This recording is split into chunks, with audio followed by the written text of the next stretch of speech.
Welcome, in front of me is a Samsung Galaxy S23 Plus, and today I'll show you how you can enable your power saving mode on this device.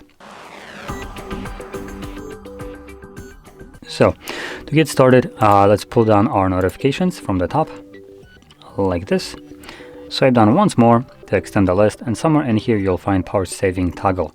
For me it is right over here. So hopefully you can find yours in the same exact place, as these are the default locations of the toggles.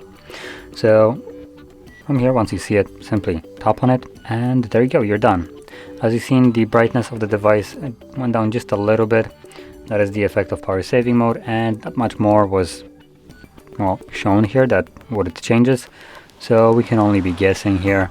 But if you see some kind of weirdness happening with your device where, I don't know, you're not getting notifications correctly or something like that, then it's probably due to the power saving mode. Now once you're done with this mode, you can turn it off by finding the toggle once more, tapping on it, and voila, it's now turned off. So if you found this very helpful, don't forget to hit like, subscribe, and thanks for watching.